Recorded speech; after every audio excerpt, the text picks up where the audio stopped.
মুহাদ্দিস হাফেজ মোহাম্মদ আব্দুর রহু MA master MM double title তাফসির ও হাদিস বিভাগ খতিব কাতলাহার কেন্দ্র জামে মসজিদ প্রধান শিক্ষক দারুল আরকাম ইবতেদায়ী মাদ্রাসা টিওরপাড়া সোনারায় গাবতলী বগুড়া হুজুরের মোবাইল নাম্বার 01730208604।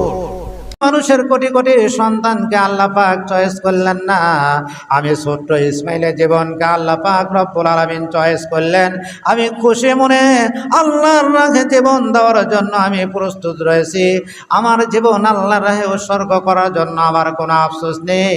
তবে আফসোস আমার এটুকুই, আমার মাত্র একটি জীবন, আমি কেমনে বুঝাবো আল্লাহ আমার জীবনের চেয়ে আমি আপনাকে বেশি মহাব্বত করি।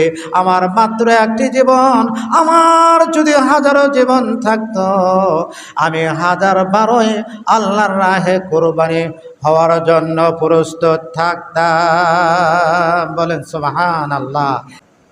সূরাত সফফাতে আল্লাহ পাক রব্বুল আলামিন কুরবানির ইতিহাস নিজেই তিনি আলোচনা করেছেন 100 নম্বর আয়াত থেকে 111 নম্বর আয়াত পর্যন্ত।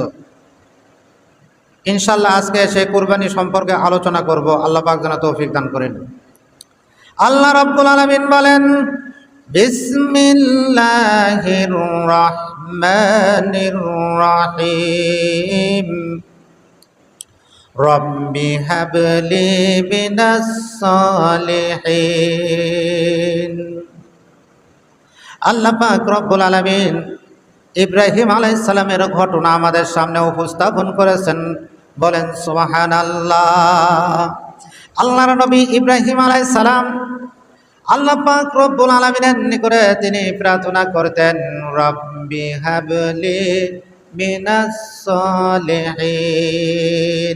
রব, হে প্রভু, হাবলি, আপনি আমাকে দান করেন, মিনাস সালিহিন, একজন নেক সন্তান, পুত্র সন্তান আপনি আমাকে দান করেন। বলেন সুবহানাল্লাহ। ইব্রাহিম আলাইহিস সালামের দোয়া আল্লাহ পাক রব্বুল আলামিন কবুল করেছেন। বলেন সুবহানাল্লাহ। ইব্রাহিম আলাইহিস সালাম যখন দোয়া করেছিলেন, দোয়া কবুল হয়েছে 86 বছর বয়সে। কত বছর বয়সে? 86 বছর বয়স।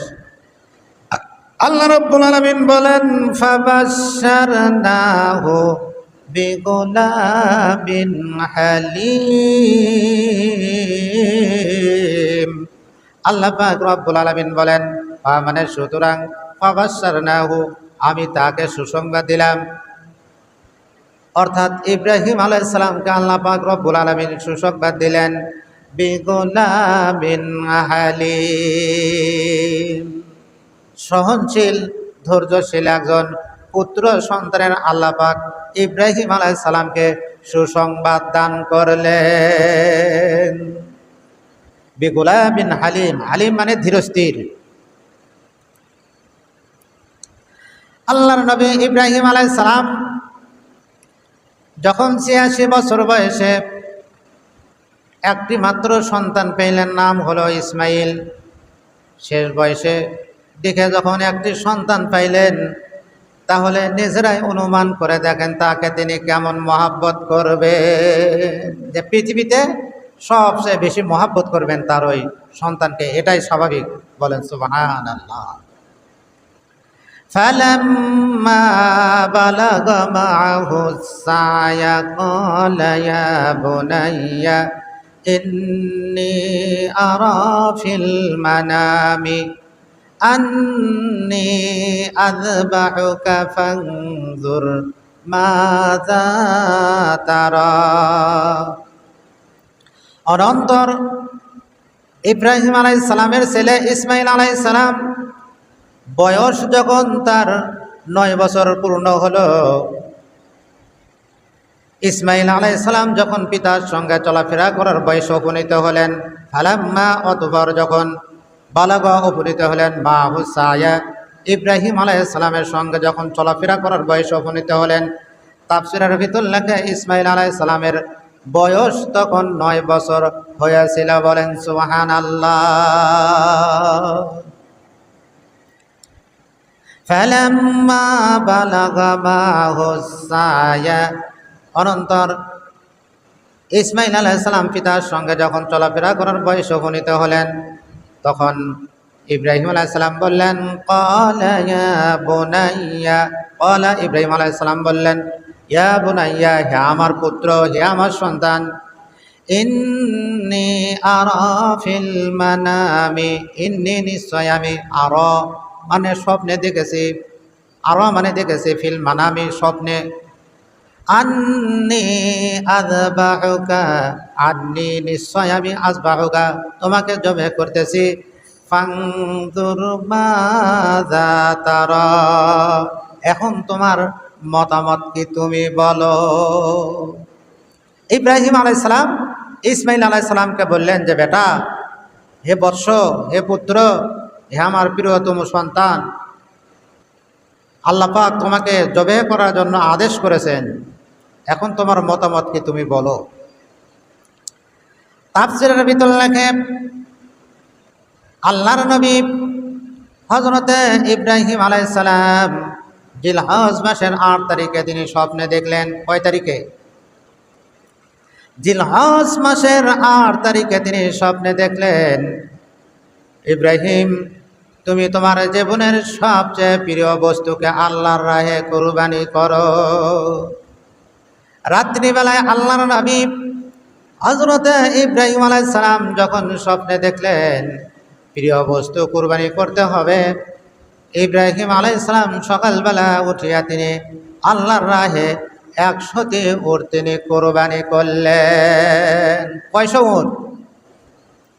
১০০ উট তিনি সকালবেলা ঘুম থেকে উঠিয়া সকালবেলা তিনি ১০০ উট কুরবানি করলেন। বলেন সুবহানাল্লাহ। ৮ তারিখের রাত্রিবেলায় তিনি স্বপ্নে দেখলেন, ইব্রাহিম, তুমি আল্লাহর রাহে প্রিয় সবচেয়ে প্রিয় বস্তুকে তুমি কুরবানি করো। ইব্রাহিম আলাইহিস সালাম আল্লাহ পাককে সন্তুষ্ট করার জন্য সেই ৮ তারিখ দিনের বেলা তিনি ১০০ উট তিনি কুরবানি করলেন। দ্বিতীয় দিন জিলহজ মাসের ৯ তারিখের রাত্রিবেলায় তিনি স্বপ্নে দেখতেছেন, ইব্রাহিম, তুমি তোমার সবচেয়ে প্রিয় বস্তুকে আল্লাহর রাহে কুরবানি করো। তুমি যে ১০০ উট কুরবানি করেছো, এতে আমি সন্তুষ্ট হই নাই। বলেন আল্লাহু আকবার। আল্লাহর নবী ইব্রাহিম আলাইহিস সালাম জিলহজ মাসের ৯ তারিখ রাত্রিবেলায়, দিনের বেলায় যখন ৮ তারিখে ১০০ উট কুরবানি করলেন, রাত্রিবেলায় যখন পুনরায় তাকে আদেশ করা হইতেছে, ইব্রাহিম, তুমি তোমার সবচেয়ে প্রিয় বস্তুকে তুমি কুরবানি করো। ৯ তারিখ রাত্রিবেলায় যখন ইব্রাহিম আলাইহিস সালামকে আদেশ করা হইল, ইব্রাহিম আলাইহিস সালাম সকালবেলা ঘুম থেকে উঠিয়া তিনি আল্লাহ পাক রব্বুল আলামিনকে খুশি করার জন্য ১০০ নয়, এবার তিনি ৯ তারিখে ২০০ উট আল্লাহ পাককে খুশি করার জন্য কুরবানি করলেন। বলেন সুবহানাল্লাহ। ৮ তারিখে কুরবানি করলেন ১০০, আর ৯ তারিখে কুরবানি করলেন ২০০ উট। বলেন সুবহানাল্লাহ। এবার ৯ তারিখ যখন অতিবাহিত হয়ে গেল, রাত্রিবেলায় ইব্রাহিম আলাইহিস সালাতু ওয়াস সালামকে আদেশ করা হইতেছে, ইব্রাহিম, তুমি ৮ তারিখে ১০০ উট কুরবানি করলে, আমি আল্লাহ সন্তুষ্ট হই নাই। ৯ তারিখে ২০০ উট কুরবানি করলে, ইহাতেও আমি আল্লাহ পরিপূর্ণ সন্তুষ্ট হই নাই। আমি ওই সময় সন্তুষ্ট হব যখন তোমার জীবনের সবচেয়ে প্রিয় বস্তুকে আল্লাহর রাহে তুমি কুরবানি করবে, তখন আমি আল্লাহ তোমার প্রতি সন্তুষ্ট হব। বলেন সুবহানাল্লাহ। তখন ইব্রাহিম আলাইহিস সালাম বুঝে নিলেন যে শেষ বয়সে তার একটি মাত্র সন্তান ইসমাইল আলাইহিস সালাম, এই ইসমাইল তার জীবনের সবচেয়ে প্রিয়। বলেন সুবহানাল্লাহ। তাই ইব্রাহিম আলাইহিস সালাম ১০ তারিখ রাত্রিবেলায় পুনরায় যখন তাকে বলা হইতেছে, ইব্রাহিম, তুমি তোমার সবচেয়ে প্রিয় বস্তুকে আমার রাহে কুরবানি করো, ১০ তারিখ সকালবেলা তিনি আর বোঝার বাকি রইলেন না। তিনি পরিপূর্ণভাবে বুঝে নিলেন তার শেষ বয়সে একটি মাত্র পুত্র সন্তান ইসমাইল ওই ইসমাইলকে আল্লাহ পাক জবে করার জন্য আদেশ করেছেন। বলেন সুবহানাল্লাহ। নবীদের স্বপ্ন হলো ওহী, নবীদের স্বপ্ন ওহী। আল্লাহ পাক সরাসরি জিবরাইল আলাইহিস সালামের মাধ্যমে আয়াত নাযিল করে ইব্রাহিম আলাইহিস সালামকে আদেশ করতে পারতেন। স্বপ্নে যোগে বলার কারণ হইতেছে, সরাসরি আদেশ না করিয়া স্বপ্নে যোগে আদেশ করার কারণ হইতেছে, দেখি ইব্রাহিম আমার হুকুম স্বপ্নের মাধ্যমে হলেও আদেশ করলেও সে আমার হুকুম পরিপূর্ণভাবে আদায় করে নাকি। 10 তারিখ রাত্রিবেলায় যখন দেখলেন তোমার জীবনের সবচেয়ে প্রিয় বস্তুকে আল্লাহর রাহে কুরবানি করো, ইব্রাহিম আলাইহিস সালাম সকালবেলা উঠিয়া তার স্ত্রী হযরতে হাজেরা আলাইহিস সালামকে বলতেছেন, ইসমাইলকে সুন্দরভাবে পোশাক পরিধান করিয়া দাও, গোসল করিয়া দাও, সুন্দর পোশাক পরিয়া দাও, তাকে নিয়ে আমি দাওয়াতে যাব। এই কথাটি বলার কারণ হইতেছে, হাজেরা আলাইহিস সালাম তিনি তো একজন মিয়া মানুষ, মহিলা মানুষ, হয়তোবা সে সন্তানকে কুরবানি দেওয়ার জন্য রাজি নাও হইতে পারে। এই জন্য তিনি কৌশল করলেন, দাওয়াতে যাবেন মানে আল্লাহর দাওয়াতে যাবেন। বলেন সুবহানাল্লাহ। এবার হাজেরা আলাইহিস সালাম ছোট্ট ইসমাইলকে যখন সুন্দরভাবে গোসল করাইয়া সুন্দর পোশাক পরিধান করিয়া যখন ইব্রাহিম আলাইহিস সালামের সঙ্গে যাওয়ার জন্য যখন প্রস্তুত করে দিতেছেন, অভিশপ্ত শয়তানের দিকে এটা সহ্য হইল না। শয়তান যায়া হাজেরা আলাইহিস সালামকে যা বলতেছে, ও হাজেরা, তুমি কি জানো তোমার সন্তান, তোমার কলিজার টুকরা ইসমাইলকে কোথায় নিয়ে যাইতেছে ইব্রাহিম? এবার হাজেরা আলাইহিস সালাম বলতেছেন, কেন? আমার সন্তান তার পিতার সঙ্গে দাওয়াত খাওয়ার জন্য যাইতেছে। এবার শয়তান বলতেছে, না হাজেরা, না, দাওয়াত খাওয়ার জন্য না, তোমার সন্তানকে কুরবানি দেওয়ার জন্য, জবাই করার জন্য ইব্রাহিম আলাইহিস সালাম নিয়ে যাইতেছেন। এবার হাজেরা আলাইহিস সালাম বলতেছেন, মাআযাল্লাহ, এটা কি কোনোদিন হতে পারে? পিতা কি তার সন্তানকে কোনোদিন কুরবানি করতে পারে? কোনোদিন কি জবাই করতে পারে? এটা তো কখনোই হতে পারে না। এবার অভিশপ্ত শয়তান বলতেছে, ও হাজেরা, ঘটনা হইল তোমার স্বামী ইব্রাহিম হলো আল্লাহর নবী, আর আল্লাহ পাক তোমার সন্তানকে জবাই করার জন্য আদেশ করেছেন। একজন নবী কখনোই আল্লাহর হুকুম অমান্য করতে পারে না, যার কারণে কৌশল করিয়া তোমার থেকে তোমার সন্তানকে ছিনিয়ে নিয়ে যাইতেছেন। বলেন নাউজুবিল্লাহ। শয়তানের ধারণা ছিল হাজেরা আলাইহিস সালাম পাশ করবেন না। বলেন নাউজুবিল্লাহ। হাজেরা আলাইহিস সালাম কত সুন্দরভাবে উত্তর দিতেছেন। বলেন সুবহানাল্লাহ। হাজেরা আলাইহিস সালাম বলতেছেন, সোহকান সোহকান, তুমি দূর হয়ে যাও। আল্লাহ পাক রব্বুল আলামিন পৃথিবীতে কোটি কোটি মানুষের কোটি কোটি সন্তান রয়েছে, কোটি কোটি মানুষের কোটি কোটি সন্তানের ভেতর যদি আমার আল্লাহ পাক রব্বুল আলামিন আমার ছোট্ট ইসমাইলের জীবনকে যদি আমার আল্লাহ পাক যদি চয়েস করে থাকেন, আমার ছোট্ট ইসমাইলের জীবনকে যদি আল্লাহ পাক রব্বুল আলামিন পছন্দ করে থাকেন, আমি খুশি মনে আমার সন্তানকে আল্লাহর রাহে কুরবানি দেওয়ার জন্য আমি প্রস্তুত রয়েছি। বলেন সুবহানাল্লাহ। আমার কলিজার টুকরা সন্তান আল্লাহর রাহে কুরবানি হবে, আমার কোনো আফসোস নেই। তবে আফসোস শুধু আমার এটুকুই, আমার মাত্র একটি সন্তান, আমি কেমনে বুঝাইব আমার মাত্র একটি সন্তান, আমি কেমনে বুঝাইব আল্লাহ পাক রব্বুল আলামিনকে? আল্লাহ, আমার সন্তানের চেয়ে আমি আপনাকে বেশি মহব্বত করি। আল্লাহ, আমার যদি মাত্র একটি সন্তান, আমার যদি হাজারো যদি সন্তান থাকতো। হযরতে হাজেরা আলাইহিস সালাম বলেন, আমার মাত্র একটি সন্তান, আমার যদি হাজারো সন্তান থাকতো, আমি প্রত্যেককে আল্লাহর রাহে কুরবানি দেওয়ার জন্য আমি প্রস্তুত থাকতাম। বলেন সুবহানাল্লাহ। শয়তান বলতেছে যে ইব্রাহিম আল্লাহর নবী, তার স্ত্রীও একজন আল্লাহর নবী। বলেন সুবহানাল্লাহ। এবার শয়তান দেখতেছে বসে থাকলে চলবে না। শয়তান চলে বলে কলা কৌশলে শয়তান ষড়যন্ত্র করলো। ইসমাইলটা কোনো ছোট ছেলে, ইসমাইলকে যদি পালিয়ে দেওয়া যায় তাহলে আমি পাস, আর ইব্রাহিম আলাইহিস সালাম ফেল। এবার অভিশপ্ত শয়তান ছোট্ট ইসমাইলের নিকটে যায় বলতেছ, ইসমাইল তুমি কোথায় যাইতেছ? এবারে ইসমাইল আলাইহিসসালাম বলতেছেন, আল্লাহ পাক ইসমাইল আলাইহিসসালাম বলতেছেন, আমি আমার পিতা সঙ্গে দাওয়াত খাওয়ার জন্য যাইতেছি। এবার শয়তান বলতেছে, না ইসমাইল না, তোমাকে জবাই করার জন্য নিয়ে যাইতেছে। আল্লাহ পাক তোমার পিতাকে আদেশ করেছেন তোমাকে কুরবানি দেওয়ার জন্য, তোমাকে জবাই করার জন্য। এবার ছোট্ট ইসমাইল বলতেছেন, মাআযাল্লাহ, এটা তো কখনোই হতে পারে না। পিতা কোনোদিন তার সন্তানকে জবাই করতে পারে না, পিতা কোনোদিন তার সন্তানকে কুরবানি করতে পারে না। এবার শয়তান বলতেছে, ও ইসমাইল, তোমার পিতা ইব্রাহিম আলাইহিস সালাম হলেন আল্লাহর নবী, আর আল্লাহ পাক তোমাকে জবাই করার জন্য আদেশ করেছেন। নবী হয়ে কখনো আল্লাহর হুকুম অমান্য করতে পারে না, যার কারণে তোমার চেয়ে আল্লাহ পাকের আদেশ তোমার পিতার নিকটে বড়, যার কারণে তোমাকে জবাই করার জন্য ইব্রাহিম আলাইহিস সালাম নিয়ে যাইতেছে। এবার ছোট্ট ইসমাইল 9 বছর বয়স, 9 বছর বয়স হলে হবে কি, ছোট্ট ইসমাইল বলতেছেন, আমি আমার জীবন আল্লাহ পাক রব্বুল আলামিনের রাহে দিয়া আমি স্বেচ্ছায় খুশি মনে কুরবানি হওয়ার জন্য আমি প্রস্তুত রয়েছি। পৃথিবীতে কোটি কোটি মানুষের কোটি কোটি সন্তান রয়েছে, অসংখ্য মানুষের অসংখ্য সন্তান রয়েছে। আমি খুশি মনে আল্লাহ পাক রব্বুল আলামিনের রাহে জীবন দেওয়ার জন্য প্রস্তুত রয়েছি।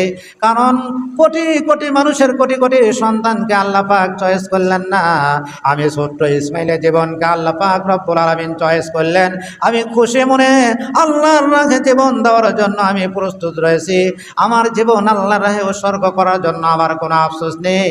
তবে আফসোস আমার এটুকুই, আমার মাত্র একটি জীবন, আমি কেমনে বুঝাবো আল্লাহ, আমার জীবনের চেয়ে আমি আপনাকে বেশি মহব্বত করি। আমার মাত্র একটি জীবন, আমার যদি হাজারো জীবন থাকতো আমি 1000বারই আল্লাহর রাহে কুরবানি হওয়ার জন্য প্রস্তুত থাকতাম। বলেন সুবহানাল্লাহ। আর আমাদের সন্তানকে মাদ্রাসায় পড়াবো, এই আমরা চিন্তা করি যে আমার সন্তান বড় হয়ে কি করে খাবে, কেমনে সংসার চলবে। রিজিকের মালিক কে? রিজিকের মালিক আল্লাহ। আল্লাহ পাক রব্বুল আলামিন বলেন, ওয়ামা বিদাব্বাতিন ফিল আরদি ইল্লা আলাল্লাহি রিজকুহা। আল্লাহ পাক রব্বুল আলামিন 12 পারা 1ম নাম্বার পৃষ্ঠা 1ম নাম্বার লাইন। আল্লাহ পাক বলেন, পৃথিবীতে এমন কোনো বিচরণশীল নেই, এমন কোনো জন্তু নেই যার রিজকের দায়িত্ব আমি আল্লাহ গ্রহণ করি নাই। বলেন সুবহানাল্লাহ। আল্লাহ পাক রব্বুল আলামিন বলেন, পৃথিবীতে যত প্রাণী রয়েছে প্রত্যেকের রিজকের দায়িত্ব আমি আল্লাহ গ্রহণ করেছি। বলেন সুবহানাল্লাহ। হাদিস শরীফে এসেছে, একজন মানুষ দুনিয়াতে যখন আগমন করে ওই মানুষকে দুনিয়াতে পাঠিয়ে দেওয়ার 70,000 বছর পূর্বে আল্লাহ পাক আগে তার রিজককে পাঠিয়ে দেন, তারপরে ওই মানুষকে দুনিয়াতে পাঠিয়ে দেন। আর আমরা নামাজ বাদ দিয়ে দুনিয়া ইনকামের জন্য আমরা ব্যস্ত থাকি, ঠিক কি বাটি? শুক্রবারের দিন আপনাদের মসজিদ কমিটির একজন সদস্য শুক্রবার দিন নামাজ পড়ে যাইতেছে, উনি হাল নিয়ে চলে আসতেছেন, খুশি মনে হাল নিয়ে আসতেছেন। তাহলে শুক্রবারে আজান হওয়ার পরে দুনিয়াবি যদি কোনো কাজ করে ওই যতটুকু উপার্জন হলো সম্পূর্ণ হারাম। বলেন নাউজুবিল্লাহ। সূরা জুমারের আয়াত 28 পারা। সুতরাং শুক্রবারে আজানের পরে মসজিদে আসার প্রস্তুতি নেওয়া ছাড়া দুনিয়াবি সমস্ত কাজ করা হারাম। বলেন নাউজুবিল্লাহ। সুতরাং আজান শোনার পরে, এই জুমার নামাজের আজান শোনার পরে অন্য কাজ করা যাবে না। এবার শয়তান যখন দেখলো ছোট্ট ইসমাইল বলতেছে, আমার মাত্র একটি জীবন, আমার যদি হাজারো জীবন থাকতো আমি 1000বারই আল্লাহর রাহে কুরবানি হওয়ার জন্য প্রস্তুত থাকতাম। শয়তান বলতেছে এবার হবে না। শয়তান সরাসরি আক্রমণ করলো। এতক্ষণ তো করলো গেরিলা আক্রমণ, এবার সরাসরি আক্রমণ করলো।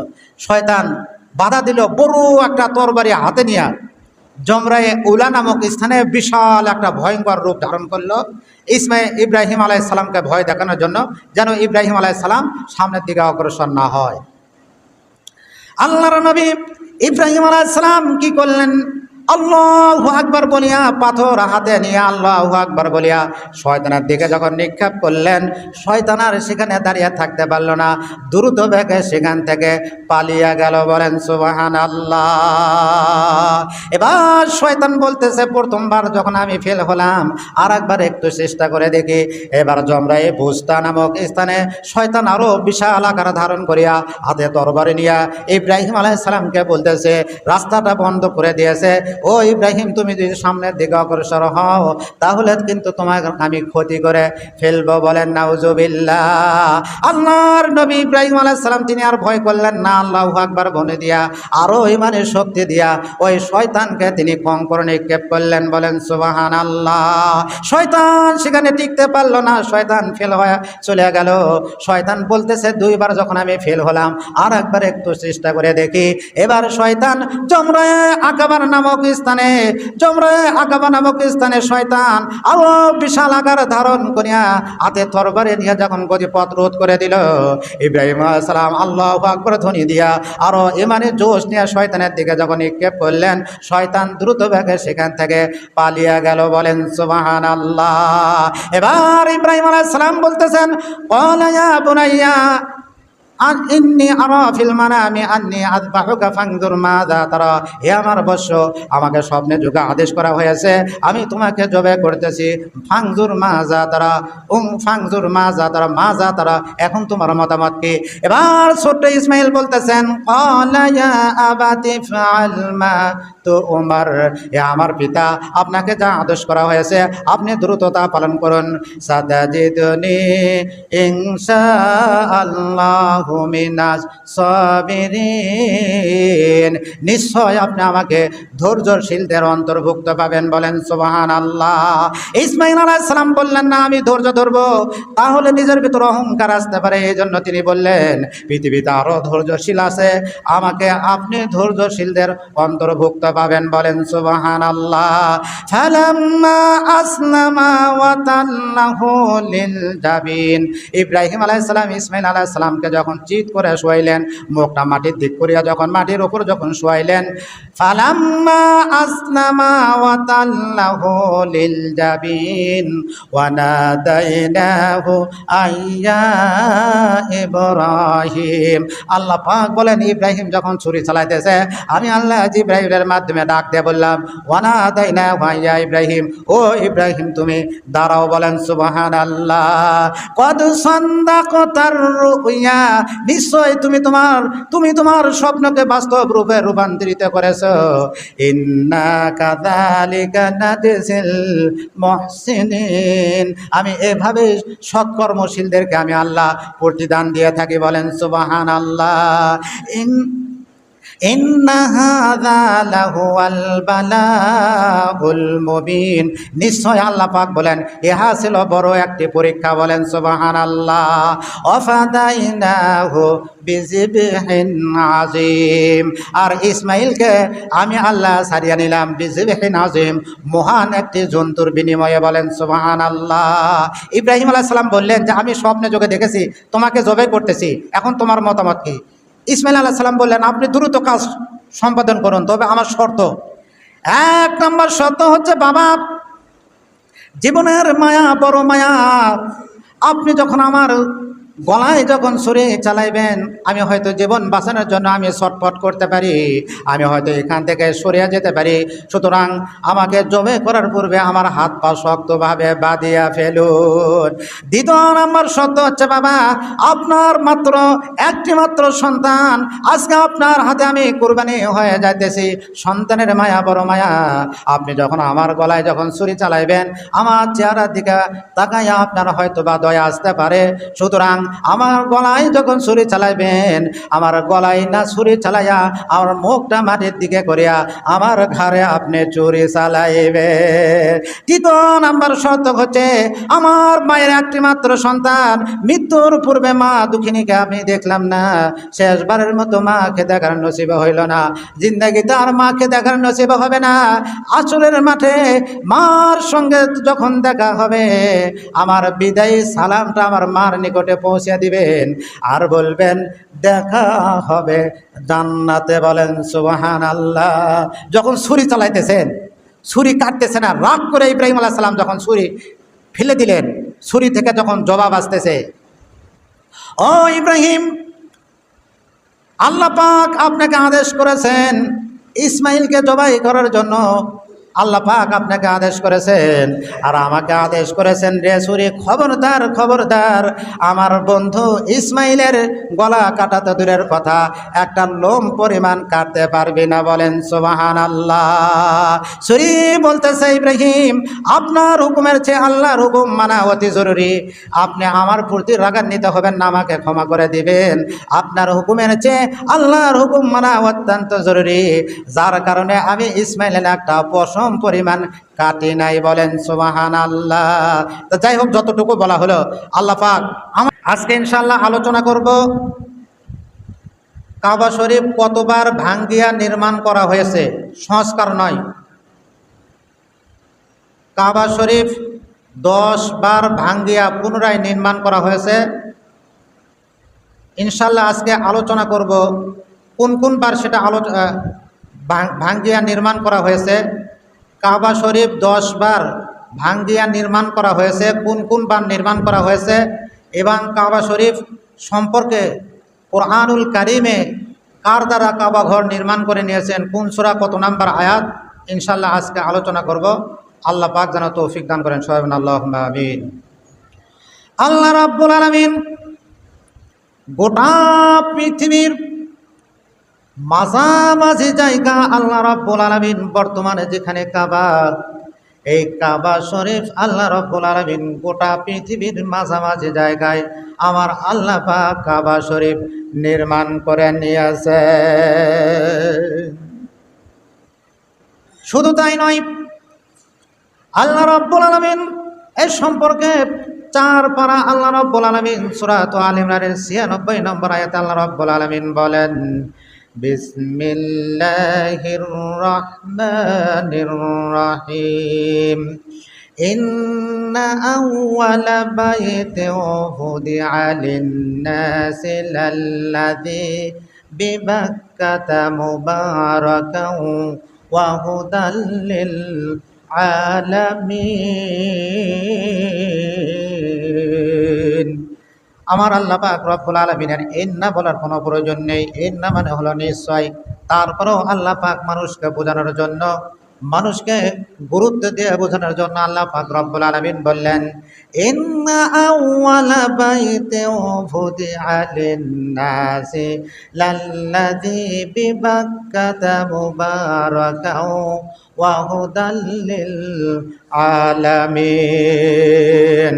আমার আল্লাহ পাক রব্বুল আলামিন বলেন, ইন্না মানে নিশ্চয়, আউওয়ালা বাইতিন, আউওয়ালা মানে হলো প্রথম, বাইতিন মানে হলো প্রথম ঘর, উদিআ মানে যা নির্মাণ করা হয়েছে, লিন্নাসি মানুষের জন্য, লাল্লাযী অবশ্যই, ওহা বিবাক্কাতা মক্কায় অবস্থিত, মুবারাকান মানে হলো বরকতময়, হুদাল লিল আলামিন বিশ্ববাসীর জন্য হিদায়াতের কেন্দ্র। বলেন সুবহানাল্লাহ। কাবা ঘর হচ্ছে গোটা পৃথিবীর সর্বপ্রথম ঘর, হলো পৃথিবীর সৃষ্টি করার সর্বপ্রথম ঘর হলো কাবা শরীফ। বলেন সুবহানাল্লাহ। তাফসীরে কুরতুবীতে রয়েছে, আল্লাহ পাক রব্বুল আলামিন আদম আলাইহিস সালামকে যখন সৃষ্টি করেছেন, আদম আলাইহিস সালামকে সৃষ্টি করার 2000 বছর পূর্বে আমার আল্লাহ পাক রব্বুল আলামিন এই বর্তমানে যেখানে কাবা, ওই জায়গায় আমার আল্লাহ পাক রব্বুল আলামিন জিনদের জন্য কাবা নির্মাণ করেছিলেন। আদম আলাইহিস সালামকে সৃষ্টি করার 2000 বছর পূর্বে আল্লাহ পাক রব্বুল আলামিন বর্তমানে যেখানে কাবা, গোটা পৃথিবীর মাঝামাঝি জায়গা হলো কাবা, সেখানে আল্লাহ পাক কাবা শরীফ নির্মাণ করে নিয়েছিলেন। বলেন সুবহানাল্লাহ। আল্লাহ পাক রব্বুল আলামিন বর্তমানে যেখানে কাবা, এই কাবা শরীফ থেকে আমার আল্লাহ পাক রব্বুল আলামিন পৃথিবী সৃষ্টি করা শুরু করে দেন। প্রথমে হলো সাগর, সাগরের ফেনা, এই পানির থেকে ফেনা হয়, ফেনার থেকে সেখানে বালু সৃষ্টি হয়, এই বালুর থেকে আল্লাহ পাক রব্বুল আলামিন গোটা পৃথিবী তৈরি করেন। আর প্রথমে যেখানে আল্লাহ পাক রব্বুল আলামিন পৃথিবী সৃষ্টি করা শুরু করে দেন, সেটাই হলো বর্তমানের কাবা শরীফ। বলেন সুবহানাল্লাহ। আমার আল্লাহ পাক বলেন, ইন্না আউওয়ালা বাইতিন ফুতিআ লিন-নাসি লাল্লাযী বিবাক্কাতা মুবারাকান ওয়া হুদাল লিল আলামিন। আমার আল্লাহ পাক বলেন, নিশ্চয় নিশ্চয় পৃথিবীর সর্বপ্রথম ঘর হলো বর্তমানে যেখানে কাবা, এই কাবা হলো হিদায়াতের একটি কেন্দ্র। বলেন সুবহানাল্লাহ। বিশ্ববাসীর জন্য হিদায়াতের একটি কেন্দ্র। বলেন সুবহানাল্লাহ। আল্লাহ পাক রব্বুল আলামিন আদম আলাইহিস সালামকে সৃষ্টি করে আমার আল্লাহ পাক জান্নাতে রেখে দিয়েছিলেন। আদম আলাইহিস সালামকে যখন আল্লাহ পাক বললেন, ইহবিতু মিনহা জামিআ, এক পারা 5 নম্বর পৃষ্ঠা শেষের দিকে আমার আল্লাহ পাক বললেন, হে আদম, তুমি এবং হাওয়া এবং শয়তান সহ তোমরা দুনিয়াতে চলে যাও। আদম আলাইহিস সালাম বললেন, আল্লাহ আমি যাব। আসমানে যা আমি দেখেছি, সপ্তম আসমানের ওপরে বাইতুল মামুর, বর্তমানে যেখানে হলো কাবা, এই কাবা বরাবর সপ্তম আসমানের ওপরে আমার আল্লাহ পাক ফেরেশতাদের জন্য একটি কাবা সৃষ্টি করেছেন। আমার আল্লাহ পাক সপ্তম আসমানের ওপরে বাইতুল মামুর নামক ফেরেশতাদের জন্য একটি কাবা তৈরি করেছেন। আর প্রতিদিন আমার আল্লাহ পাক ওই কাবাকে তওয়াফ করার জন্য ৭০,০০০ ফেরেশতা নিযুক্ত করে রেখেছেন। কতজন ফেরেশতা? ৭০,০০০ ফেরেশতা বাইতুল মামুর, ফেরেশতাদের যেটা কাবা সপ্তম আসমানের উপরে, প্রতিদিন ৭০,০০০ ফেরেশতা তাওয়াফ করতেছে। বলেন সুবহানাল্লাহ। শুধু তাই নয়, আমার আল্লাহ পাক ফেরেশতাদের জন্য সপ্তম আসমানের ওপরে কাবা সৃষ্টি করেছেন। ওই কাবার নাম বাইতুল মামুর। প্রতিদিন ৭০,০০০ ফেরেশতা তাওয়াফ করতেছেন। এই ৭০,০০০ ফেরেশতা যারা একবার করে বাইতুল মামুর তাওয়াফ করে, আর কিয়ামতের আগ পর্যন্ত আর কোনোদিন ওই বাইতুল মামুর তওয়াফ করার সুযোগ পাবে না। বলেন সুবহানাল্লাহ। প্রতিদিন ৭০,০০০ ফেরেশতা তওয়াফ করতেছেন। আর যে একবার তওয়াফ করেছে, সে কিয়ামতের আগে আর কোনোদিন তওয়াফ করার সুযোগ পাবে না। সেটা হলো আসমানের কাবা বাইতুল মামুর। বলেন সুবহানাল্লাহ। আমার আল্লাহ পাক আদম আলাইহিস সালামকে যখন বললেন, আদম তুমি দুনিয়াতে চলে যাও, আদম আলাইহিস সালাম বললেন, আল্লাহ আমি দেখেছি এই বাইতুল মামুর ফেরেশতাদের কাবা প্রতিদিন ৭০,০০০ ফেরেশতা তাওয়াফ করতেছে। আল্লাহ আমাকে একটি সুযোগ দিতে হবে। আল্লাহ দুনিয়াতে এই বাইতুল মামুরের মতো দুনিয়াতে আমার বংশধরের জন্য, আমার জন্য এবং আমার বংশধরের জন্য দুনিয়াতে বাইতুল মামুরের মতো একটি কাবা দিতে হবে, তাহলে আমি দুনিয়াতে যেতে রাজি আছি। আমার আল্লাহ পাক রব্বুল আলামিন ওই বাইতুল মামুর বরাবর বর্তমানে যেখানে কাবা, ওই কাবা বরাবর দুনিয়াতে আমার আল্লাহ পাক আদম আলাইহিস সালামের জন্য পুনরায় আদমের মাধ্যমে আল্লাহ পাক কাবা শরীফ নির্মাণ করে নিয়েছেন। বলেন সুবহানাল্লাহ।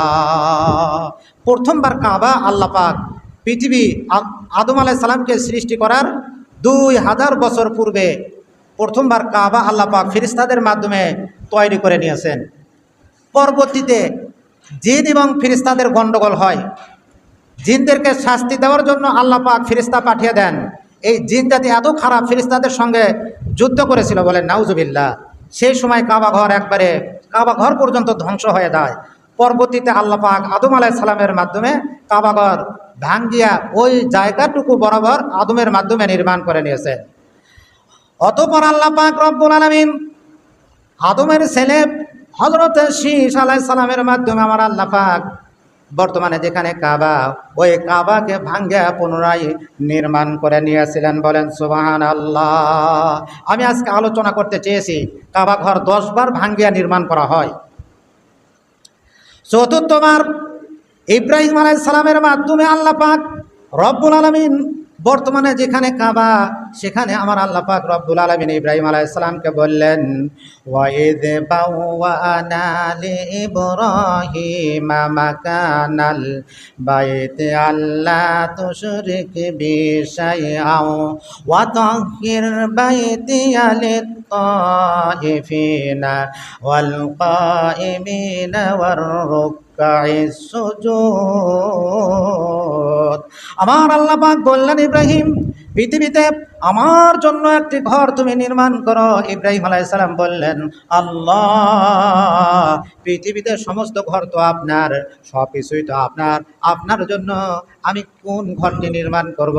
এবার আল্লাহ পাক বললেন, ইব্রাহিম, সব কিছুই আমার, কিন্তু নির্দিষ্ট করে শুধুমাত্র আমার জন্য একটি ঘর তুমি নির্মাণ করো। বলেন সুবহানাল্লাহ। বর্তমানে যেখানে কাবা শরীফ, এই কাবা শরীফ থেকে সেই সময় ইব্রাহিম আলাইহিস সালাম হাজার হাজার মাইল দূরে ছিলেন। বর্তমানে যেটা সিরিয়া দেশ বলা হয়, সিরিয়াতে ইব্রাহিম আলাইহিস সালাম ছিলেন। সেই সময় আমার আল্লাহ পাক যখন ইব্রাহিম আলাইহিস সালামকে বললেন নির্দিষ্ট একটি ঘর নির্মাণ করো, ইব্রাহিম আলাইহিস সালাম বললেন, আল্লাহ, কোথায় আপনার জন্য ঘর নির্মাণ করব? এবার আল্লাহ পাক রব্বুল আলামিন বললেন, ইব্রাহিম, তুমি উটের উপর সওয়ার হও, তোমার উটটা যাইয়া যেখানে যাইয়া থামিয়া যাবে, সেখানে আমার জন্য তুমি ঘর নির্মাণ করো। বলেন সুবহানাল্লাহ। আল্লাহর নবী ইব্রাহিম আলাইহিস সালাম উটের উপর সওয়ার হইলেন। বর্তমানে সিরিয়া দেশ সেখানে ইব্রাহিম আলাইহিস সালাম ছিলেন, উটের উপর সওয়ার হয়েছেন। সেই সময় মক্কার নাম ছিল বাক্কা, আর ওই মক্কা নগরে একবারে মরুভূমি ছিল। ইব্রাহিম আলাইহিস সালামের উটটি ওই মরুভূমির ভিতরে আসিয়া থামিয়া যায়। বলেন সুবহানাল্লাহ। ইব্রাহিম আলাইহিস সালামের উটটি যখন বসিয়া গেল, এবার ইব্রাহিম আলাইহিস সালাম বললেন, আল্লাহ, উটটি তো এখানে বসিয়া গিয়েছে, আমি এখন জানতে চাই কতটুকু জায়গা ব্যাপে আপনার জন্য পৃথিবীতে ঘর নির্মাণ করব। বলেন সুবহানাল্লাহ। আমার আল্লাহ পাক রব্বুল আলামিন 17 পারা 2 নম্বর সূরাতুল হজ্জের আমার আল্লাহ পাক রব্বুল আলামিন উল্লেখ করেছেন 26 নম্বর আয়াতে। আমার আল্লাহ পাক রব্বুল আলামিন বলেন, ওয়াইদ বাওয়ানা লিইব্রাহিমা মাকানাল বাইতি। আল্লাহ পাক বলেন, স্মরণ করো, ওয়া মানে এবং ঈদ মানে যখন, স্মরণ করো, বাওয়ানা আমি নির্দিষ্ট করে দিলাম, মাকানাল বাইতি, মাকান মানে হলো ঘর, মাকানাল বাইতি মানে কাবা ঘরের ওই জায়গা, মাকান মানে হলো জায়গা, আর বাইতি মানে হলো ঘর।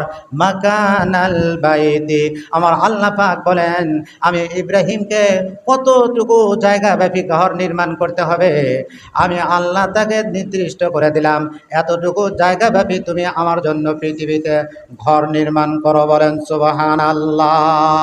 এবং আমার আল্লাহ পাক বললেন, আল্লাহ তুশরিক বি শাইআন ওয়া তাহহির বাইতিয়া লিত-তাইফিনা ওয়াল কাইমিনা ওয়ার রুকআইস সুজুদ। আমার আল্লাহ পাক বললেন, ইব্রাহিম, এই ঘর তুমি নির্মাণ করবে এবং এই আশেপাশে যেগুলি বসবাস করতেছে তাদেরকে উদ্দেশ্যে আল্লাহ পাক বললেন, ঘর নির্মাণ করবে এবং তুমি লক্ষ্য রাখবে আমার ঘরে অন্য কাউকে যেন আমার সঙ্গে শরীক করা না হয়। আল্লাহ তুশরিক বি, আল মানে যেন, লা তুশরিক বি শাইআন, লা তুশরিক বি শরীক যেন না করে, শাইআন কোনো কিছু, আমার সঙ্গে যেন অন্য কোনো কিছু শরীক না করে। ওয়াতাহহির বাইতিয়া, এবং যেন তোমরা পবিত্র রাখবে আমার ঘর, লিত-তাইফিনা যারা এই ঘরকে তওয়াফ করবে, হাজী সাহেবগণ, তাদের জন্য তুমি ঘরকে পবিত্র রাখবে। ওয়াল কাইমিনা যারা নামাজে দাঁড়াইবে, ওয়ার রুকআইস সুজুদ এবং যারা রুকু করবে, সিজদা করবে, তাদের জন্য এই ঘর তুমি পবিত্র রাখবে। বলেন সুবহানাল্লাহ। এবার ইব্রাহিম আলাইহিস সালাম, আল্লাহ রাব্বুল আলামিন যখন জায়গাটি নির্দিষ্ট করে দিলেন, ইব্রাহিম আলাইহিস সালামকে জিবরাইল আলাইহিস সালাম পাঠিয়ে বললেন, জিবরাইল আলাইহিস সালাম আসিয়া ডাক দিলেন, এতটুকু জায়গা ভাবে পৃথিবীতে আল্লাহ পাক রব্বুল আলামিনের জন্য একটি নির্দিষ্ট ঘর নির্মাণ করেন। বলেন সুবহানাল্লাহ। এবার আল্লাহ পাক রব্বুল আলামিন 125 নম্বর আয়াত থেকে আমার আল্লাহ পাক রব্বুল আলামিন 128 নম্বর আয়াত পর্যন্ত এই কাবা ঘর সম্পর্কে বলেছেন। ইব্রাহিম আলাইহিস সালাম বললেন, ওয়াইদ জাআলনাল বাইতা মাসাবাতাল লিন-নাসি ওয়া আমনা ওয়াত্তাখিযু মিন মাকামি ইব্রাহিমা মুসাল্লা।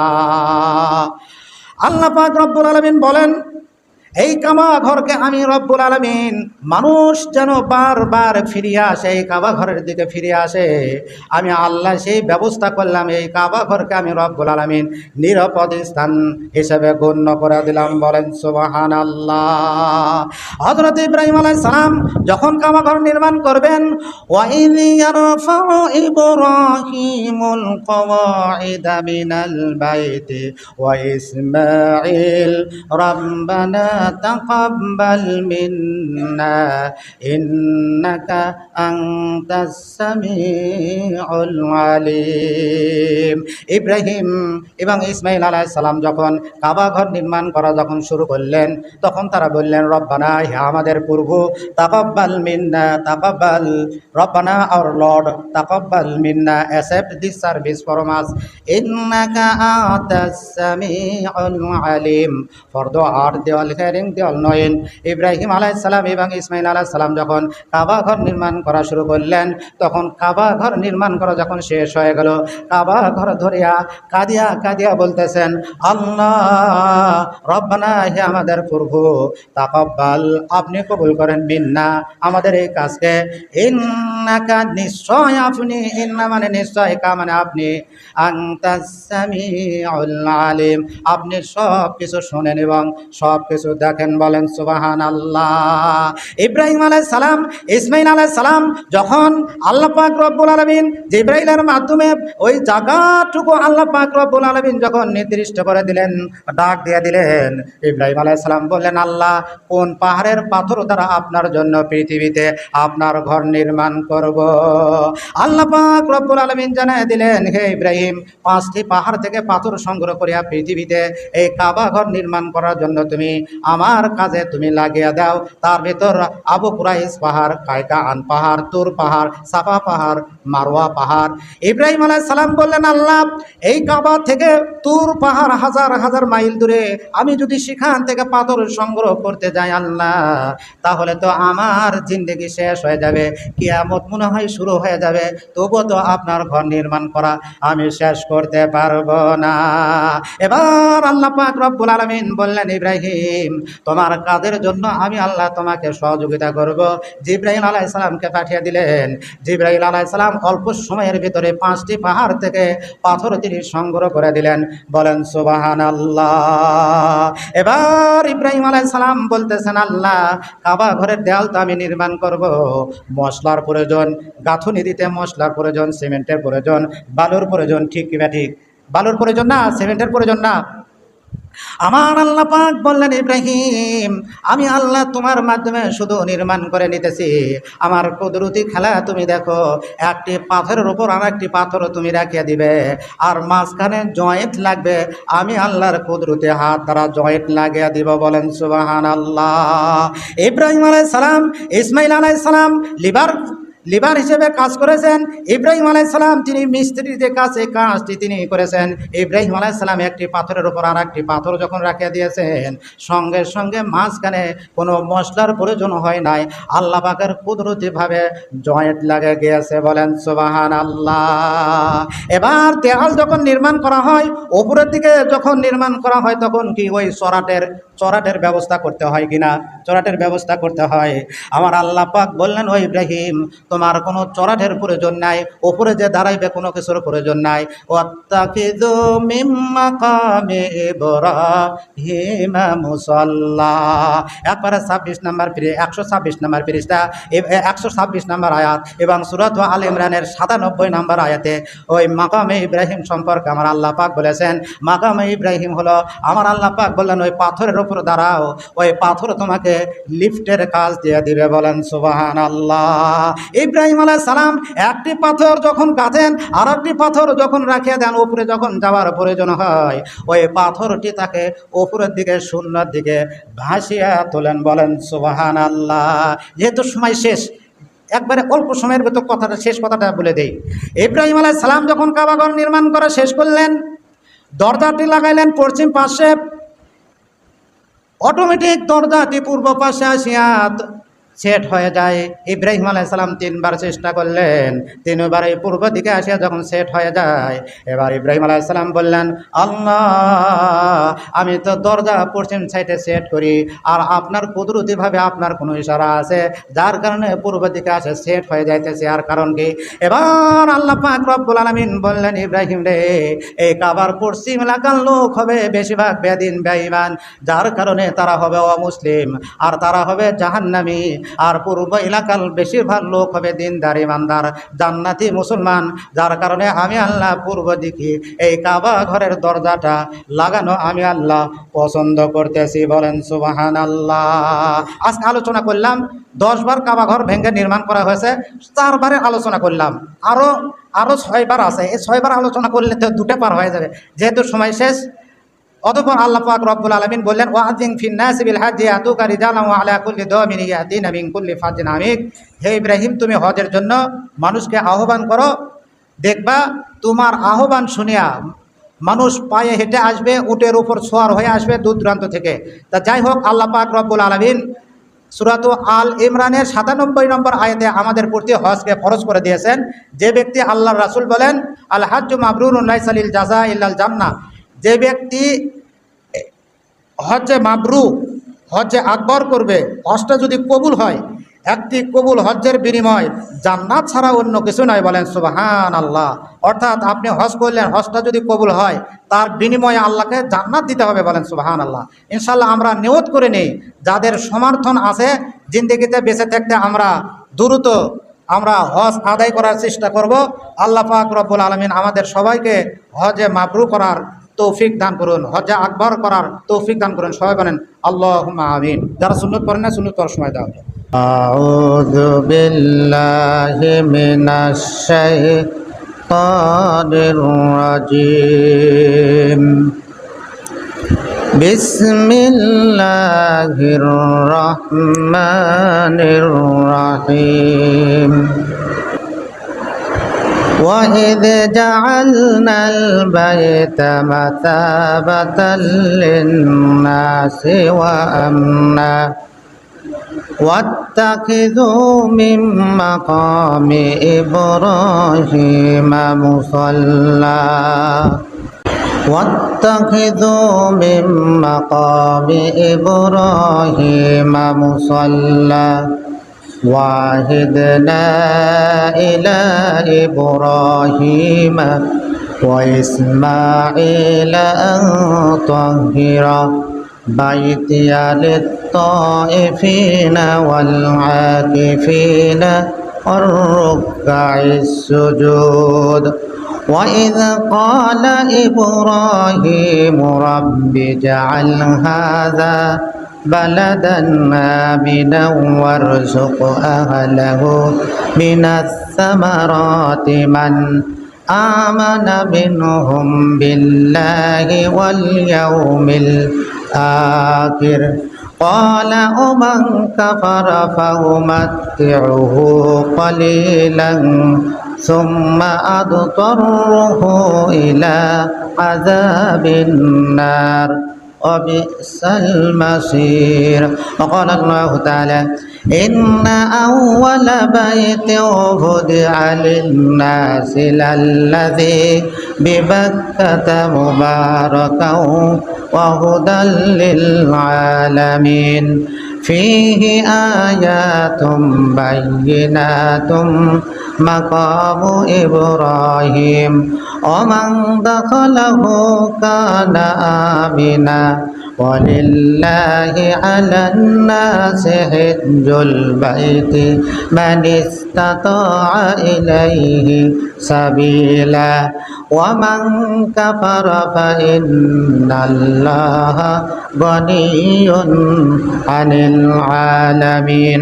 وقال الله تعالى وإذ بوأنا لإبراهيم مكان البيت ألا تشرك بي شيئا وطهر بيتي للطائفين والقائمين والركع السجود وأذن في الناس بالحج يأتوك رجالا وعلى كل ضامر يأتين من كل فج عميق صدق الله المولانا العظيم। ইনশাল্লাহ আজকে কুরবানির মাসালা নিয়ে আলোচনা করব। আল্লাহ পাক যেন তৌফিক দান করেন। কোরআন শরীফে কোন সূরায় আল্লাহ পাক রব্বুল আলামিন কুরবানি করার কথা বলেছেন এবং কোন সূরায় কুরবানির জন্তু কীরকম জন্তু হতে হবে বলেছেন, কুরবানির গোশত কে কে খাবে সে সম্পর্কে আল্লাহ পাক রব্বুল আলামিন কোরআন শরীফে কত নাম্বার সূরায় বলেছেন, সূরার কত নাম্বার আয়াতে বলেছেন এবং কুরবানি গোশত আল্লাহ পাক দেখেন কিনা, রক্ত সম্পর্কে আল্লাহ পাক দেখেন কিনা, এ সম্পর্কে আল্লাহ পাক কোন সূরার কত নাম্বার আয়াতে বলেছেন আজকে ইনশাআল্লাহ আলোচনা করার চেষ্টা করব। আল্লাহ পাক যেন তৌফিক দান করেন, সবাই বলেন আল্লাহুম্মা আমিন। আল্লাহ রাব্বুল আলামিন বলেন ফাকুলু মিম্মা যুকিরা ইসমুল্লাহি আলাইহি ইন কুনতুম বিআয়াতিহি মুমিনিন। আল্লাহ পাক রব্বুল আলামিন বলেন সূরাত আনআম, আর আম মানে গৃহপালিত পশু। আল্লাহ পাক রব্বুল আলামিন সূরাত আনআম 7 পারায় শুরু হয়েছে, 8 পারায় 9 নম্বর পৃষ্ঠায় শেষ হয়েছে। আল্লাহ পাক রব্বুল আলামিন সূরাত আনআমের 121 নম্বর আয়াতে আল্লাহ পাক রব্বুল আলামিন বলেন ফাকুলু মিম্মা যুকিরা ইসমুল্লাহি আলাইহি ইন কুনতুম বিআয়াতিহি মুমিনিন। আল্লাহ পাক রব্বুল আলামিন বলেন তোমরা খাও ওই জন্তু, ফাকুলু ফা মানে সুতরাং কুলু তোমরা খাও, মিম্মা ওই ওহার গোশত, যুকিরা ইসমুল্লাহি আলাইহি যে হালাল জন্তু আল্লাহর নাম নিয়া যে হালাল জন্তুকে জবাই করা হয়, বিসমিল্লাহি আল্লাহু আকবার বলিয়া যে হালাল জন্তুকে জবাই করা হয় সেই জন্তুকে তোমরা খাওয়ায়। ইন কুনতুম মুমিনিন। আল্লাহ পাক রব্বুল আলামিন বলেন যদি তোমরা আমার আয়াতকে যদি তোমরা বিশ্বাস করে থাকো তাহলে হালাল জন্তু যেটা বিসমিল্লাহি আল্লাহু আকবার বলিয়া জবাই করা হবে ওই জন্তু থেকে খাবে। জন্তু যদি হালাল হয়, বিসমিল্লাহি আল্লাহু আকবার বলিয়া যদি জবাই করা না হয় তাহলে সেই জন্তু কিন্তু খাওয়া যাবে না। সে সম্পর্কে আল্লাহ পাক রব্বুল আলামিন সূরা আনআমের 123 নম্বর আয়াতে আল্লাহ পাক রব্বুল আলামিন বলেন বিসমিল্লাহির রহমানির রহিম ওয়ালা তাকুলু মিম্মা লাম ইযকার ইসমুল্লাহি আলাইহি ওয়া ইন্নাহু লাফিসকুন। আল্লাহ পাক বলেন ওমর এবং লা তাকুলু তোমরা খেও না মিম্মা লাম ইযকার ইসমুল্লাহ যেই জন্তুকে জবাই করার সময় আল্লাহর নাম নেওয়া হয় না ওই জন্তুকে তোমরা খেও না। ইন্নাহু লাফিসকুন নিশ্চয় ওয়া হলো খাওয়া ফাসিকি, বলেন নাউজুবিল্লাহ। সুতরাং যে ওই যে কি পূজার সময় যে পাঁঠা বলি দেওয়া হয়, খাসি খাওয়া তো জায়েজ, পাঁঠা খাওয়া জায়েজ, কিন্তু আল্লাহর নাম নেওয়া হয় না। পরের দিনে বাজারে দেখা যায় অনেক খাসির কাল্লা পাওয়া যায়, ওইগুলি কিন্তু খাওয়া চলবে না। সূরা আনআমের 123 নম্বর আয়াত। তাহলে কুরবানি দেওয়ার সময় এবং যে কোনো হালাল পশু জবাই করার সময় বিসমিল্লাহি আল্লাহু আকবার বলতে হবে, বিসমিল্লাহ বলা ছাড়া খাওয়া চলবে না। এবার আসুন, সরাসরি আল্লাহ পাক কি কুরবানি করার জন্য কোনো আদেশ করেছেন? হ্যাঁ, আল্লাহ পাক রব্বুল আলামিন কুরবানি করার জন্য আদেশ করেছেন। সূরা কাউসারের 2 নম্বর আয়াত, যেটা আমরা সবাই জানি, 30 পারা সূরাতুল কাউসার 2 নম্বর আয়াত। বিসমিল্লাহির রহমানির রহিম, ইন্না আ'তাইনাকাল কাউসার। আল্লাহ পাক বলেন, ইন্না নিশ্চয় আমি আ'তাইনাকা আপনাকে দান করেছি কাউসার। কাউসার, হাউজে কাউসার। হাউজে কাউসার কি? বিশ্বনবী, দয়ার নবী, মার নবী, রাহমাতাল লিল আলামিন মিরাজের রজনীতে হাউজে কাউসার জান্নাত ভ্রমণ করে আসে তিনি বললেন, আল্লাহুম্মা কুলু বিসমিল্লাহির রহমানির রহিম ফারজুকনা বিহাযান নাঈম। ইয়া আল্লাহ, আমি প্রত্যেকটি কাজের শুরুতে আমি বিসমিল্লাহ বলি, আমি যেন হাউজে কাউসার থেকে যেন বঞ্চিত না হই। বলেন সুবহানাল্লাহ। আল্লাহর রাসূল বলেন, হাউজে কাউসার এমন মিষ্টি, হাউজে কাউসার এমন সুস্বাদু, হাউজে কাউসার এমন উন্নত মানের শরবত, যার এক পেয়ালা যদি কোনো ব্যক্তি যদি পান করে, কিয়ামতের মাঠে 40,000 বছর মতান্তরে 50,000 বছর কিয়ামতের মাঠে থাকতে হবে। হাউজে কাউসার থেকে এক পেয়ালা শরবত যদি কোনো ব্যক্তিকে যদি পান করানো হয়, আল্লাহর রাসূল বলেন, জান্নাতে প্রবেশ করার আগ পর্যন্ত আর কোনো পিপাসার প্রয়োজন হবে না। বলেন সুবহানাল্লাহ। যেদিন আজকে এই যে গ্রীষ্মকাল ধান কাটতেছেন, পিপাসায় আমরা কাতর হয়ে যাইতেছি, আল্লাহ রাসূল বলেন, কিয়ামতের মাঠ যেদিন কায়েম হয়ে যাবে, সূর্য একবারে মানুষের মাথার নিকটে আসিয়া তাপ দেওয়া শুরু করবে, মানুষের মাথার মগজগুলি গলিয়া নাক দিয়ে বের হতে থাকবে, মানুষের কাঁদিতে কাঁদিতে চোখের পানি শেষ হইয়া চক্ষু থেকে রক্ত বের হওয়া শুরু হবে, যন্ত্রণায় মানুষের মুখ থেকে জিহ্বাটা বের হইয়া নাভি পর্যন্ত ঝুলিয়ে আসবে, মানুষ পানি পানি করে চিৎকার করতে থাকবে। আল্লাহর রাসূল বলেন, যদি কোনো ব্যক্তিকে হাউজে কাউসার থেকে এক পেয়ালা শরবত যদি পান করানো হয়, তাকে 40,000 বছর মতান্তরে 50,000 বছর হলে হবে কি, জান্নাতে প্রবেশ করার আগ পর্যন্ত আর কোনো পিপাসা লাগবে না। বলেন সুবহানাল্লাহ। জান্নাতে হাউজে কাউসার দেখিয়া আল্লাহর রাসূল দুনিয়াতে আসে বললেন, আল্লাহুম্মা কুলু বিসমিল্লাহির রহমানির রহিম। ইয়া আল্লাহ, আমি প্রত্যেকটি কাজের শুরুতে বিসমিল্লাহ বলি, ফারজুকনা বিহাযান নাঈম, আমি যেন হাউজে কাউসার থেকে যেন বঞ্চিত না হই। আল্লাহ রাব্বুল আলামিন সূরাতুল কাউসারের 1 নাম্বার আয়াত নাযিল করে জানিয়ে দিলেন, ইন্না আ'তাইনা কাল কাউসার। হে রাসূল, কাউসারের মালিক আমি আল্লাহ আপনাকে বানিয়ে দিলাম। বলেন সুবহানাল্লাহ। কাউসার আপনাকে আমি দান করে দিলাম। বলেন সুবহানাল্লাহ। আপনার ইচ্ছা মতো, যাকে ইচ্ছা, যে কোনো উম্মতকে আপনার ইচ্ছা মতো আপনি পান করাইবেন। বলেন সুবহানাল্লাহ। রাসূলের খাঁটি উম্মত হতে হবে, নচেত কিন্তু হাউজে কাউসার রাসূলের হাতে পান করার আশা করা যাবে না। ঘটনা যেটা বলতেছিলাম, আল্লাহ রাব্বুল আলামিন কোরআন শরীফে সরাসরি কুরবানি করার জন্য আল্লাহ রাব্বুল আলামিন বলছেন নাকি? সূরাতুল কাউসারের 2 নম্বর আয়াতে আল্লাহ রাব্বুল আলামিন বলেন, ফাসাল্লি লিরাব্বিকা ওয়ানহার।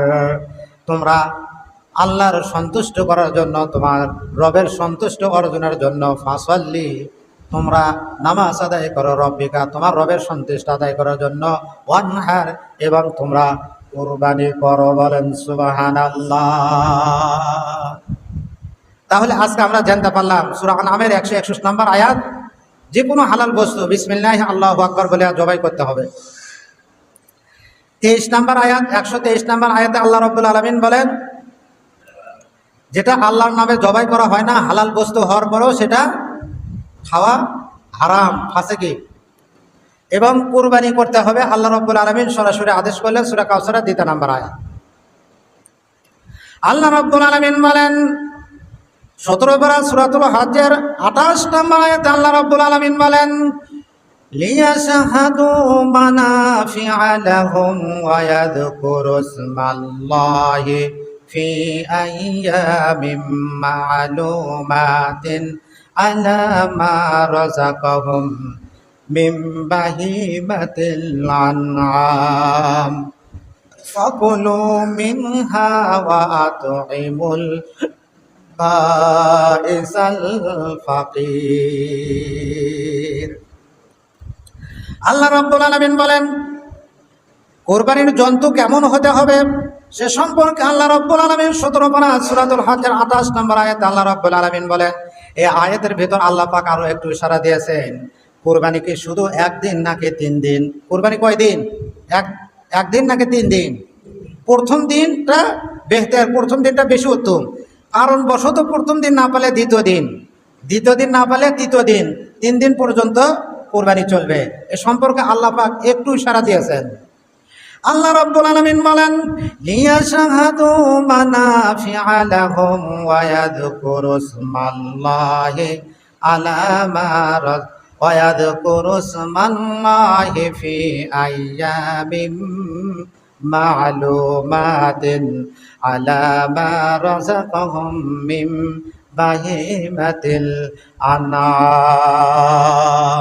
আল্লাহ রাব্বুল আলামিন বলেন তোমাদেরকে সাক্ষী রাখার জন্য তোমাদেরকে প্রত্যক্ষ করেছি তোমাদের গৃহপালিত পশু থেকে শুধু পশু হালাল পশু হলে হবে না গৃহপালিত চতুষ্পদ জন্তু হতে হবে লিয়াশহাদু মানাফিআ লাহুম আল্লাহ রাব্বুল আলামিন বলেন এই হালাল পশুতে তোমাদের জন্য অনেক কল্যাণ রয়েছে বলেন সুবহানাল্লাহ ওয়া ইয়াযকুরু ইসমাল্লাহি আর ওই হালাল পশুর উপর বিসমিল্লাহ আল্লাহু আকবার বলিয়া তোমরা জবাই করবে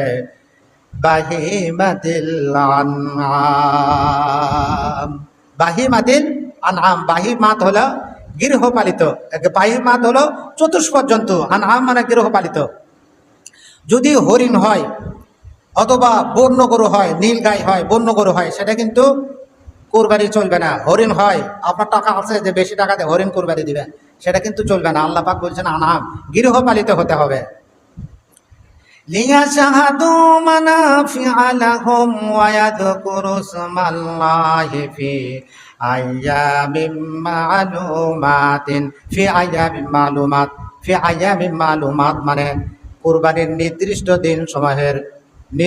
দিন সমূহের ইয়ামুন মানে হলো দিন আইয়ামিন মানে হলো দিন সমূহের তার মানে কুরবানি 3 দিন পর্যন্ত দেওয়া জায়েজ আছে বলেন সুবহানাল্লাহ আলা মা রাযাকাহুম আল্লাহ রাব্বুল আলামিন বলেন আলা মা রাযাকাহুম মা মানে যাহা রাযাকাহুম তিনি তোমাদেরকে যা রিজিক হিসেবে দিয়েছেন মিন বাহিমাতিল আনআম গৃহপালিত চতুষ্পদ জন্তু আল্লাহ রাব্বুল আলামিন বলেন তোমাদের গৃহপালিত চতুষ্পদ জন্তুকে বিসমিল্লাহি আল্লাহু আকবার বলিয়া কুরবানি 3 সময়ের মধ্যে জবাই করতে হবে আল্লাহ রাব্বুল আলামিন তাহলে তোমাদের ওই কুরবানিকে পছন্দ করবেন কবুল করে নেবেন বলেন সুবহানাল্লাহ ফাকুলু মিনহা ওয়া আত'ইমুল বাইসাল ফাকির আল্লাহ রাব্বুল আলামিন বলেন ফা মানে সুতরাং কুলু তোমরা খাও আল্লাহ রাব্বুল আলামিন বলেন ওই কুরবানির গোশত তোমরা নিজেরা খাইবে ওয়াতুইমুল এবং অন্য কেউ খাবে বাইসাল ফাকির বাইস মানে যারা অভাবগ্রস্ত দুস্থ অভাবগ্রস্ত তাদেরকেও খাওয়াবে ফাকির মানে যারা হলো ফকির যারা হলো সায়েল অর্থাৎ যারা অভাবগ্রস্ত এবং যারা ফকির তাদেরকেও কুরবানির গোশত খাওয়াতে হবে তাহলে কুরবানির গোশত কি করতে হবে নিজে খাওয়া জায়েজ অভাবগ্রস্তদেরকেও খাওয়াতে হবে এবং যে চায় তাকেও খাওয়ানোর জন্য আল্লাহ পাক আদেশ করেছেন সূরাতুল হজ্জের আয়াত নাম্বার 128 নম্বর আয়াত 100 না সূরাতুল হজ্জের 28 নম্বর আয়াত আল্লাহ রাব্বুল আলামিন বলেন লাকুম ফিহা মানাফিউ ইলা আজালিম মুসাম্মান সুম্মা মাহিল্লুহা ইলাল বাইতিল আতীক সূরাতুল 17 পারা 2 নম্বর সূরাতুল হজ্জের আল্লাহ রাব্বুল আলামিন 33 নম্বর আয়াতে বলেন আমরা অনেকেই ভাইবা থাকি যে কুরবানি দেওয়ার জন্য আমি নিয়েছি এই কুরবানির জন্তু দ্বারা আমাদের কোনো উপকার নেওয়া চলবে না কোরবানি জবাই করার আগ পর্যন্ত, কোরবানি পশুতে গলায় ছুরি চালানোর আগ পর্যন্ত ওই পশু দ্বারা আপনি উপকার নিতে পারবেন, সেটা আল্লাহ বলেছেন। লাকুম ফিহা মানাফিউ ইলা আজালিম মুসাম্মা। ওই কোরবানির জন্তু জবাই করার নির্দিষ্ট সময় তোমাদেরকে দেওয়া হয়েছে, নির্দিষ্ট সময়ের আগ পর্যন্ত তোমরা ওই পশুর দ্বারা উপকার নিতে পারবে। বলেন সুবহানাল্লাহ। সুম্মা মাহিল্লুহা ইলাল বাইতিল আতিক। আর হাজী সাহেবগণ কুরবানি করতে হবে মক্কার আশেপাশে, মক্কার হেরেম শরীফের আশেপাশে তোমরা কুরবানি করবা। বলেন সুবহানাল্লাহ।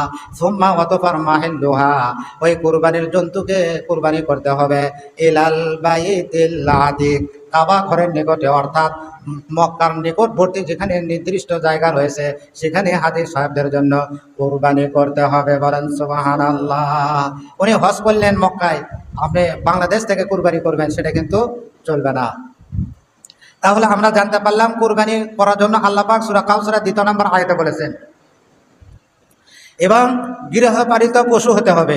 কুরবানির গোশত নিজে খাবেন অথবা গোশতকে খাওয়াবেন, সে সম্পর্কে আল্লাহ পাক সূরাতুল হজের 28 নম্বর আয়াতে বললেন। কুরবানির দিন তিন দিন পর্যন্ত সে সম্পর্কেও আল্লাহ পাক ইঙ্গিত দিয়েছেন।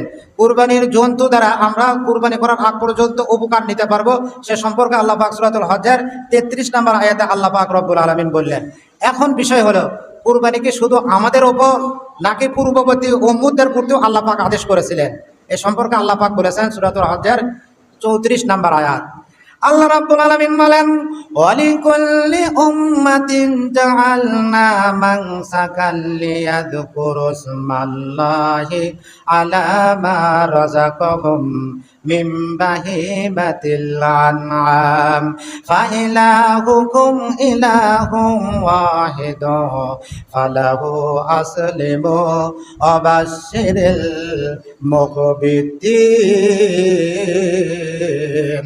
আল্লাহ রাব্বুল আলামিন বলেন, ওয়ালিকুল্লি উম্মাতিন, প্রত্যেকটা উম্মতের জন্য, পূর্বে যত নবীর উম্মত ছিল প্রত্যেকটা উম্মতের জন্য, ওয়ালিকুল্লি উম্মাতিন, লি মানে জন্য, কুল্লি মানে প্রত্যেক, উম্মতিন মানে উম্মত, আমাদের নবীর জন্য নয়, শুধু প্রত্যেকটা উম্মতের জন্য আল্লাহ পাক রব্বুল আলামিন বলেন, জাআলনা মানসাকাল লিয়াযকুরুসমাল্লাহ। মানসাকান মানে কুরবানির নিয়ম আমি আল্লাহ তাদের উপরতেও আমি আল্লাহ দিয়েছিলাম। বলেন সুবহানাল্লাহ। কুরবানি শুধু আমাদের নয়, আল্লাহ বলেন, আল্লাহ রাব্বুল আলামিন বলেন সূরা হজের 34 নম্বর আয়াতে আল্লাহ রাব্বুল আলামিন বলেন, প্রত্যেকটা উম্মতের জন্যই কুরবানির নিয়ম আমি আল্লাহ জারি করেছিলাম। বলেন সুবহানাল্লাহ। ওয়ায়াযকুরুসমাল্লাহ, তারা যেন কুরবানির জন্তুর উপর বিসমিল্লাহ আল্লাহু আকবার বলে। সেই কুরবানির জন্তু কি হবে, কি হতে হবে? মা রাযাকাহুম মিন বাহিমাতিল আনআম, গৃহপালিত আল্লাহর দেওয়া হালাল গৃহপালিত চতুষ্পদ জন্তুর উপর বিসমিল্লাহ আল্লাহু আকবার বলিয়া জবাই করতে হবে। আল্লাহ রাব্বুল আলামিন বলেন, ওয়া ইলাহুকুম ইলাহু ওয়াহিদুন ফালাহু আসলিমু ওয়াবাশশিরিল মুখবিতিন। তোমাদের রব এবং তাদের রব একই। আল্লাহ রাব্বুল আলামিন বলেন, তোমাদের রব পূর্ববর্তী নবীর উম্মতদের রব, তাদের রব একই, সুতরাং তোমরা তার প্রতি আত্মসমর্পণ করো। আর যারা সৎকর্মশীল ন্যায়পরায়ণশীল তাদেরকে আল্লাহ পাক রব্বুল আলামিন বলেন, তাদেরকে আপনি সুসংবাদ দিয়ে দিন। বলেন সুবহানাল্লাহ। অবশ্যই মানে আপনি সুসংবাদ দিয়ে দিন, এই কুরবানির বিনিময়ে আমি আল্লাহ তাদেরকে প্রতিদান দান করব। বলেন সুবহানাল্লাহ। আল্লাহ রব্বুল আলামিন সরাসরি উটের নাম পর্যন্ত আল্লাহ পাক রব্বুল আলামিন বলেছেন। অন্যান্য জন্তু মাটিতে ফেলে আমরা জবাই করি, উটটাকে দাঁড়ানো অবস্থায় জবাই করতে হবে। বলেন আল্লাহু আকবার। উট কি ভাবে জবাই করতে হবে? দাঁড়ানো অবস্থায়। আল্লাহ রব্বুল আলামিন বলেন সূরাতুল হজ্জের 36 নম্বর আয়াত, আল্লাহ রাব্বুল আলামিন বলেন, ওয়াল বুদুনা জাআলনাহা লাকুম মিন শাআইরিল্লাহি লাকুম ফিহা খায়র ফাযকুরুসমাল্লাহি আলাইহা সাওয়াফা ফাইযা আদাবাত জুনুবুহা ফাকুলু মিনহা ওয়া তু'ইমুল কাদিআ والمعتر আল্লাহ রাব্বুল আলামিন বলেন উটকে তোমাদের আমি রব্বুল আলামিন বশীভূত করে দিয়েছি। উটের ভিতর তোমাদের অনেক কল্যাণ রয়েছে। এই উটকে দাঁড়ানো অবস্থায় সারিবদ্ধভাবে তোমরা দাঁড়ানো অবস্থায় জবাই করবে। উটকে জবাই করা দাঁড়ানো অবস্থায় যখন জবাই করা হবে, উট যখন মাটিতে পড়ে যাবে, সেই উটের গোশত তোমাদের খাওয়া আমি রব্বুল আলামিন জায়েজ করে দিয়েছি। নিজেও খাবে, ফাকুলু মিনহা ওয়া আতইমুল কানিআ ওয়াল মুতার, তোমরা নিজেও খাবে। ফাকুলু ফা মানে সুতরাং কুলু, তোমরা খাবে। ও মিনহা ওই গোশত থেকে, ওয়াতইমু অন্যকেও খাওয়াবে। কানিআ যে হলো অভাবগ্রস্ত, ওয়াল মুতার এবং যে তোমাদের নিকটে চায় না কিন্তু অভাবগ্রস্ত, কুরবানি দিতে পারে নাই, তাকে তোমরা খাওয়াবা। আর কুরবানি দিতে পারে নাই কিন্তু তোমার নিকটে আসে চাইতেছে, তাকেও তোমরা আপ্যায়ন করবা। বলেন সুবহানাল্লাহ। আমরা কি করি? 3 ভাগ করি, ঠিক আছে, 3 ভাগ করি, কিন্তু 1 ভাগ সামের দেই, সাম থেকে আমরা নেই, কিন্তু আর 1 ভাগ আত্মীয় দেই, আত্মীয় থেকেও আমরা নেই, আর নিজেরা তো আমরা খালাম। তাহলে দেখা যাচ্ছে ঘুরে ফিরে পুরোটাই আমরা খাইয়ে ফেললাম, ঠিক কি ব্যাঠি? আল্লাহ রাব্বুল আলামিন বলেন তোমরা নিজেরা খাবা, যে কুরবানি দিতে পারলো না তাকেও খাওয়াবা, এবং যে অভাবগ্রস্ত তোমার নিকটে আসে চায় তাকেও তোমরা খাওয়াবা। আল্লাহ রাব্বুল আলামিন জায়েজ করে দিয়েছেন, কিন্তু আমরা পুরোপুরিভাবে কুরবানির হক আমরা আদায় করার চেষ্টা করবো। আল্লাহুম্মা আমিন। আল্লাহ রাব্বুল আলামিন বলেন লা ইয়ানালাল্লাহু লুহুমুহা ওয়ালা দিমাউহা ওয়ালাকিন ইয়ানালুহুত তাকওয়া মিনকুম কাযালিকা সাখখারনাহা লাকুম লিতুকাব্বিরুল্লাহা আলা মা হাদাকুম ওয়া বাশশিরিল মুহসিনিন। আমরা এখন কুরবানি দিতেছি।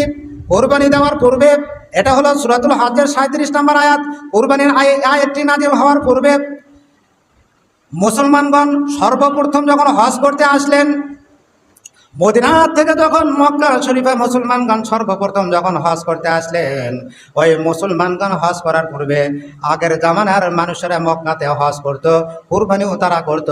কুরবানির গোশত এবং রক্ত কাবার দেওয়ালে তারা লাগিয়ে দিত। বলেন নাউজুবিল্লাহ। তারা আল্লাহকে খুশি করার জন্য কুরবানির রক্ত এবং গোশত কাবার ঘরের দেওয়ালে লাগিয়ে দিত। তা মুসলমানগণ কেবল তারা প্রথমবার হজ করলেন, তারা কুরবানি করে রক্ত এবং গোশত, কুরবানির গোশত কাবার দেওয়ালে লাগিয়ে দেওয়ার তারাও যেহেতু নিষেধ করা হয় নাই, তারা একটু মানে কেবল উপক্রম হচ্ছে।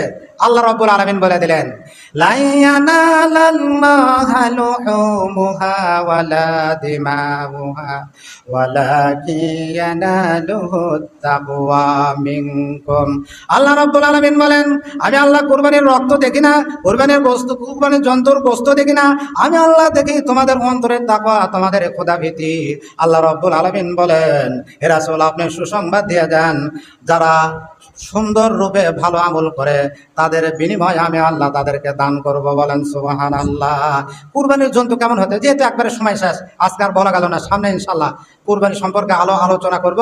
যেটুকু বলা হয়েছে আল্লাহ রাব্বুল আলামিন আমাদেরকে আমল করার তৌফিক দান করুন। মাওলানা মুহাদ্দিস হাফেজ মোহাম্মদ আব্দুর রহু, MA master, MM double title, তাফসির ও হাদিস বিভাগ, খতিব, কাতলাহার কেন্দ্র জামে মসজিদ, প্রধান শিক্ষক দারুল আরকাম ইবতেদায়ী মাদ্রাসা, টিওরপাড়া, সোনারায়, গাবতলী, বগুড়া।